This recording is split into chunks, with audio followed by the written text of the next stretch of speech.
Perusahaan kita 30 hari lagi menuju kebangkrutan. Kemarin waktu Donald Trump ke China, ngebawa sekopi pasukan Avenger ekonomi Amerika. Matanya Intan tertuju kepada satu orang ini. Mukanya Asia banget, tapi kok dia ada di kubunya Trump. Dan yang bikin netizen tambah bingung nih ya, bukannya stay aman di hotel, menikmati fasilitas hotel mewah. Dia malah keluyuran nyobain street food. Ini orang nggak takut ditembak apa gimana? Apa dia Superman gitu ya? Badannya sudah anti peluru. Itu yang pertama. Yang kedua, orang ini tajir. Tajirnya itu pakai banget, tapi kenapa makannya street food? Which is street food itu kalau di Indonesia itu kayak emperan gitu ya. Plot twistnya belum selesai. Terus dia makan street food itu kan dikerumunin tuh ya warga lokal. Dia bisa ngomong pakai bahasa Mandarin loh. Lancar jaya. Bukan yang level nihau doang tuh. 快来方丈场面，黄仁勋在这儿呢。北口，方丈场炸酱面。这就是过去。Intan langsung heran, ini orang siapa sih? Habis Intan cek, ternyata namanya adalah Jason Huang. Huang men, marganya Huang. Wis, ini fixing kayak ini orang. Dia itu CEO apa? Kenapa kok bisa dia masuk tim Avenger-nya Donald Trump? Dajaha wa jiao Intan,欢迎来到我的频道 Dynasty 消息。 Yuk ikutan tour ke Chengdu dan Chongqing bersama Xiao Village dan Intan Dynasty pada tanggal 23 sampai 30 November tahun ini. Ini tour premium ya. Kenapa dinamakan premium? Pesawatnya enak, hotelnya enak, makanannya enak, dan tidak ada kunjungan toko wajib. Itu yang pertama. Yang kedua, tour ini lengkap banget loh. Sightseeing dapat, sejarah dapat, kuliner dapat, shopping dapat, dan tentu aja tanpa drama toko wajib. Selain melihat kota futuristik, untuk sightseeing, mata Anda akan dimanjakan dengan keindahan Shuangqiao Valley alias Swissnya China.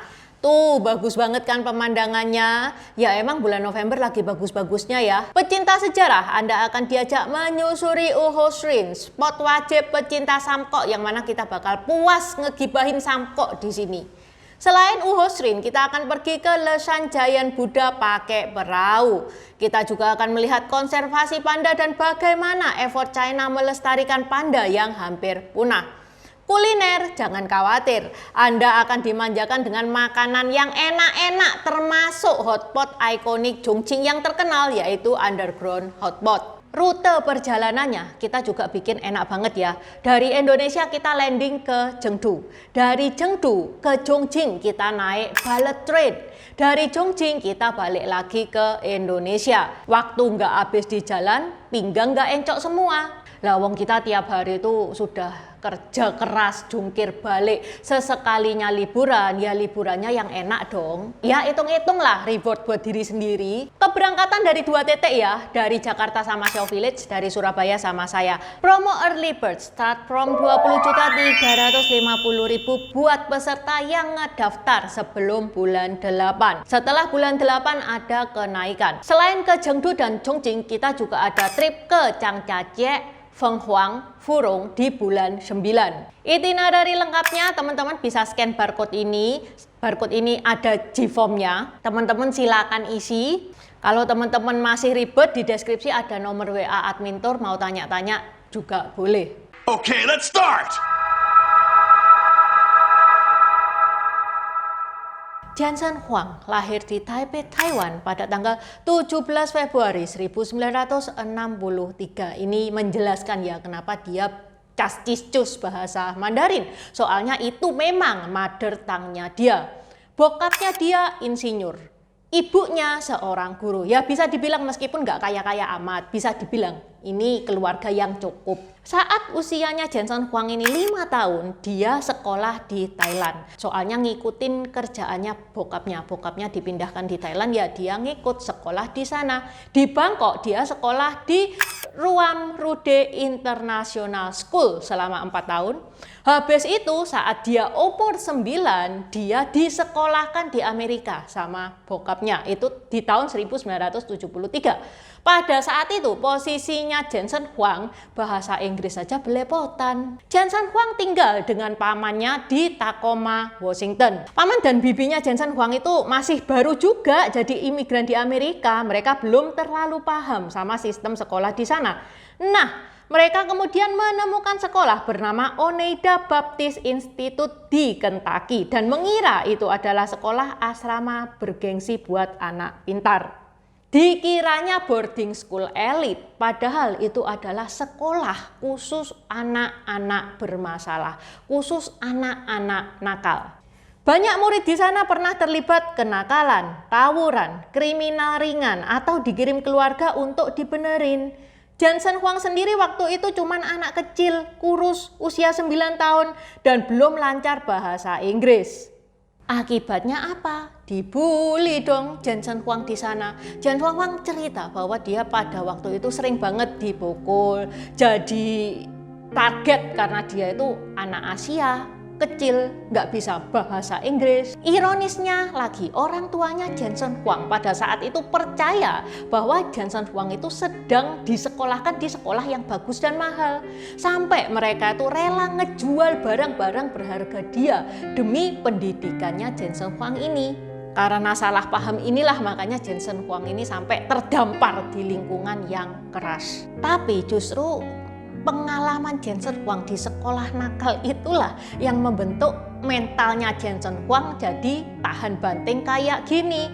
Lawang dia tiap hari dihina secara rasial. Bahkan ya untuk lewat sekolah itu kan lewat jembatan gantung tuh ya. Di bawahnya itu sungai dengan aliran deras. Teman-temannya itu kayak ngegoyang-goyangin jembatan gantung itu supaya apa? Supaya Jensen Huang jatuh. Kalau Jensen Huang jatuh ya tamat riwayatnya. Tapi semua itu dijalani sama Jensen Huang. 2 tahun kemudian orang tuanya Jensen Huang itu baru pindah permanen ke Amerika dan menetap di Oregon. Jensen itu sekolah di Aloha High School, yang mana pada saat sekolah dia itu menonjol secara akademis sampai lompat 2 tingkat kelas. Jensen Huang lulus SMA itu usianya 16 tahun. Kalau di Amerika itu guys ya, kelas itu bukan berdasarkan umur, beda sama Indonesia. Even umurmu masih 10 tahun, kalau kamu bisa masuk ujian SMP nih ya, masuk kelas SMP. Kalau di Amerika sistemnya kayak gitu. Makanya di usia 16 tahun dia bisa lulus SMP. Selain itu, Jensen juga menjadi pemain tenis meja peringkat nasional di sekolahnya. China banget ya toh.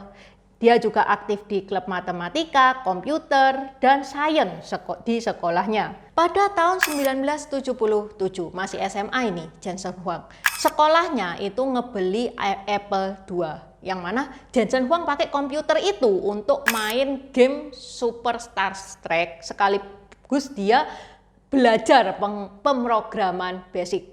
Hasilnya apa? Dia bisa bikin game sendiri guys, di usia 15 tahun loh itu. Jensen pun waktu SMA dia itu sekolah sambil malamnya itu kerja shift malam. Dia kerja di restoran Denny. Jadi apa? Jadi nyuci piring, angkat-angkat piring, jadi waiter juga. Wes pokoknya serabutan. Ya meskipun ya Jensen Huang ini termasuk keluarga mampu nih ya, tapi kan keluarga mampu untuk di Taiwan. Kalau di Amerika ya ekonominya ya pas-pasan, kalau nggak sambil kerja kayak gini nggak bisa tuh disambi kuliah, disambi sekolah gitu. Pada saat kuliah, Jensen Huang itu ngambil kuliah di Oregon State University, ngambil teknik elektro. Karena itu sekolah murah, mampunya sekolah di sana. Dan Jensen Huang pun lulus di tahun 1984 dengan predikat kehormatan tertinggi. Karena dia lulus dengan hasil gemilang ya, lulus kuliah tentu dong banyak perusahaan-perusahaan besar, perusahaan-perusahaan Silicon Valley itu yang nawarin dia kerja. kayak AMD, Texas Instruments, LSI Logic, yang mana Jensen Huang ngambil AMD itu sekaligus dia lanjut kuliah S2, kuliah master. Jadi hidupnya Jensen Huang pada saat itu gokil banget. Siang bikin prosesor, malamnya dia kuliah, habis kuliah dia masih ngurus 2 anaknya. Pada tahun 1992 dia lulus dong S2, dapat gelar master. Habis gitu dia kerjaannya juga pindah ke LSI Logic. Di sana dia ketemu 2 engineer super jenius tapi super keras kepala, yaitu Chris Malachowski dan Curtis Priem. Mereka bertiga bikin kartu grafis baru buat Sun Microsystem. Masalahnya Chris dan Priem ini itu nggak akur ya, sering ribut soal desain teknis. Bahkan mereka berdua itu sering rusakin semua alat kantor gara-gara debat teknis. Tapi hasilnya malah sukses besar loh. Chip mereka laku keras dan bikin pendapatan Sun Microsystem naik gila-gilaan. Nah, dari situ Jensen Huang itu mikir, bisa nih kita itu bikin yang lebih besar lagi. Pada tahun 1992, mereka bertiga nongkrong bareng di Denny buat nyusun bisnis plan. Dan lucunya Jensen Huang ini milih meeting di Denny restoran ya karena dia dulu pernah kerja di sana, itu yang pertama. Yang kedua karena kopinya murah, guys. Bayangkan ini perusahaan AI bilioner yang powerful, meetingnya di restoran murah, guys. Awalnya mereka itu mau pakai brand Envision, tapi Jensen Huang itu bilang, gimana kalau kita itu pakai Nvidia aja. Nvidia itu artinya iri hati, karena dia kepingin kompetitor itu hijau karena iri. Maksudnya apa? Soalnya di barat itu ada istilah green with envy ya, yang mana itu orang yang sangat iri itu dianalogikan sampai wajahnya itu hijau. Pas mau bikin perusahaan resmi nih, pengacaranya bilang, oke, modalmu berapa? Jensen Huang ngeluarin modalnya 200. Kamu juga bro, keluarin dah modalmu 200. Aku keluar 200, kamu 200, kamu 200. Ya iya, akhirnya terkumpullah 600 USD untuk modal perusahaan. Cukup? Nggak cukup, carilah dia investor. Pertama kali dia presentasi investor tuh, Jensen Huang itu presentasinya nggak karu-karuan, jelek banget. Tapi entah kenapa itu investor bisa deal, bisa percaya sama dia. Pada tahun 2024, Jensen Huang sudah jadi CEO Nvidia selama lebih dari 30 tahun. Lama banget. Bahkan The Wall Street Journal bilang masa jabatan selama itu hampir nggak pernah terjadi di dunia Silicon Valley yang biasanya super cepat berubah. Jensen juga masih punya sekitar 3,6% saham Nvidia, perusahaan yang masuk bursa sejak tahun 1999. Dan bahkan sejak tahun 2007, gajinya sebagai CEO sudah mencapai 24,6 juta dolar USD. Sempat masuk daftar CEO dengan bayaran tertinggi di Amerika. Tapi menariknya nih, di tahun 93, pada saat awal-awal dia mau bikin perusahaan itu, Jensen Huang itu sebenarnya nggak ngerti cara bikin perusahaan kayak gimana. Dia itu nggak ngerti. Mereka cuman punya ide, mereka cuman bisa ngebikin chip, itu doang. Tapi soal bisnis mereka nol portul, mereka bingung. Dan ternyata ngebangun Nvidia itu lebih susah dari yang mereka bayangkan. Bahkan Jensen Huang itu bilang bahwa 1 juta kali lebih susah daripada ekspektasi awal mereka. Di masa-masa awal Nvidia itu hampir tumbang. Waktu itu mereka bikin chip grafis dengan pendekatan yang beda dari pesaing. Jadi pada saat itu semua gambarnya 3D itu basisnya itu segitiga, yang mana dia ngebikin dengan basis kotak. Buat teman-teman yang nggak ngerti ya, kalau teman-teman ngebesarin kartun atau 3D itu kalau dibesarin banget ya, itu mereka itu gambar itu terdiri dari segitiga-segitiga kecil atau kotak-kotak kecil, yang mana pada saat itu sudah ngetren basicnya itu segitiga, tapi Jensen Huang ini milih kotak. Nah, dan pilihan itu jadi kesalahan total hal yang bikin Nvidia itu genting alias sekarat. Nvidia bisa berhasil karena dibantu sama Sega yang ngasih dana 5 juta USD. Bahkan ya saat mereka mengeluarkan produk Riva 128 di tahun 1997. Ya bisa dibilang ini produk itu lumayan membantu lah. Bisa untuk ngelunasi hutang, tapi untuk gaji karyawan, waktu itu cuman cukup buat bayar gaji karyawan 1 bulan lagi. Bayangin itu sudah tinggal 30 hari dari kemungkinan Nvidia itu bangkrut. Dari situlah lahir semacam moto internalnya Nvidia. Perusahaan kita 30 hari lagi menuju kebangkrutan. Kalimat itu sering banget diungkap sama Jensen Huang ke timnya, bukan karena pesimis ya, tapi untuk mengingatkan bahwa Nvidia itu pernah sejatuh itu, pernah jatuh bangun dan susah banget mendirikan Nvidia sampai hampir menuju kebangkrutan. Tapi ya sekarang justru semuanya berbalik drastis. Begitu dunia masuk era AI alias kecerdasan buatan, Nvidia mendadak jadi salah satu perusahaan yang terpenting di planet ini. Kekayaan Jensen Huang itu meledak, terutama di tahun 2019. Jadi pada saat 2019 kekayaannya kan 3 M USD nih ya, baru jalan 5 bulan kekayaannya dia di bulan Mei 2019 itu jadi 91 M USD. Pada saat omsetnya Nvidia tembus 3 triliun USD, kejayaan Jensen Huang juga ikut naik. Kekayaannya dia jadi 100 M USD. Jadi ini Jensen Huang itu bisa dibilang crazy rich yang baru banget ini. Dan bukan cuman kaya, sekarang dia kayak jadi selebriti teknologi. Bahkan pada bulan Maret tahun 2024, Mark Zuckerberg itu sempat upload foto dia sama Jensen Huang di IG.